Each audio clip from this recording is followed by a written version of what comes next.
is Rachel Bailey, and I'm giving my persuasive speech on why Jesus Christ was a real person. How do I do this?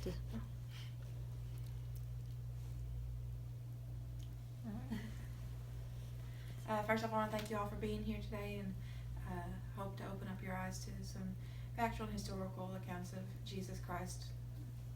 My goal today is to persuade you to believe that Jesus Christ was a real human being. As a Christian, I could say, look at the mountains and the streams and the fields, and you'll know that God is real, and that He sent His Son, Jesus Christ, to this earth. And I could say, read the Bible, and you can read His descriptions and who He is as a person. But, for a non-believer, a person that does not believe in God, the Bible isn't a factual book. It's not a valid source. And so all the information that you'll hear today will become from non-believers and historical facts, and it could all be held up in a court of law. I hope to prove factually and historically that Jesus Christ was a very real person. According to Jan Hutchison, a history and Bible teacher at Richfield Christian School, there are more references to a man named Jesus Christ than there are to a man named Shakespeare. One of those men's name was Josephus. His full name was Flavius Josephus. He was a Jewish man, but became Roman and became one of the worst traitors to the Jews. And so he was a historian and liked to write about what was happening in his life. He didn't have any connections with the Jewish people and Jesus Christ. And in his second book, Jewish Antiquities, he references a man named Jesus Christ 2 times. In the first one, Josephus says, "About this time there lived Jesus, a wise man, if indeed one ought to call him a man. For he was one who performed surprising deeds and was a teacher of such people as accepted truth gladly. He won over many Jews and many of the Greeks. He was the Messiah. And when upon the accusation of the principal men among us, Pilate had condemned him to a cross, those who had first come to love him did not cease. He appeared to them, spending a 3rd day restored to life. For the prophets of God had foretold these things, and 1,000 other marvels about him. And the tribe of the Christians, so called after him, has still to this day not disappeared." Now, the thing about this quote is it's very controversial, because some of the words in it seem to be made up in later years by Christians and added to it. So historically, we don't know exactly what was from Josephus and what was later added, but anyway, the gist of the whole quote is talking about the man that was called Jesus Christ.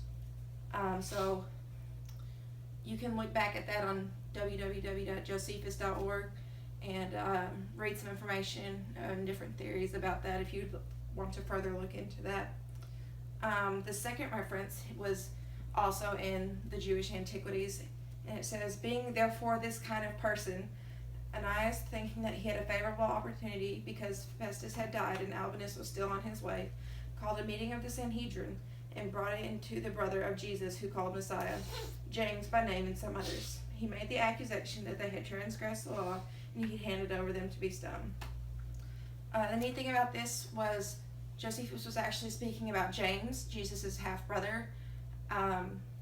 In this time, they didn't really have surnames or last names, and so whenever you were describing somebody, you would say James, the son of Joseph.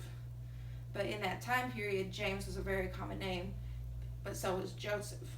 And so Josephus couldn't say James, the son of Joseph, and reference James, because many people had that name. And so he said James, the brother of Jesus, the Messiah. Another neat thing is that Jesus was also a pretty common name back in that time.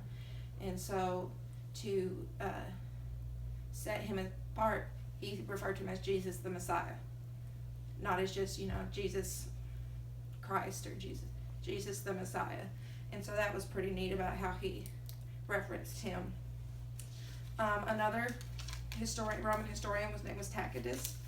He wrote a book called the Annals. And in this Annals, it was about a history of Rome. He wrote a short bibliography on Nero, the one that was said to fiddle while Rome burned. And in this one, he speaks of a man that Nero blamed the fire on, called Christians, and they were followers of Christ. And he talks about Christ. The founder of this name, Christus, had been executed in the reign of Tiberius by the procurator Pontius Pilate. Suppressed for a time, the deadly superstition erupted again, not only in Judea, the origin of this evil, but also in the city. And so that's talking, he talks about a man that was executed by Pontius Pilate, which also matches up with the Christian Bible, and and his name was referred to as Jesus Christus, which now is Jesus Christ. Some other things that you can look at on www.biblicalarchaeology.org, some other non-believers that have made reference to Jesus being a man and different things. Celsius, the Platonist philosopher, Pliny the Younger, Suetonius, and Mara bar Serapion. Those are all people who have described Jesus or a man like him. I want to thank you guys for listening. I hope that I opened up your eyes just a little bit into that Jesus was a real human being, and discussed the non-believers' account and how they match up with our biblical account. And I hope maybe y'all learned something today. Thank you. That's fantastic. Good job. Yay.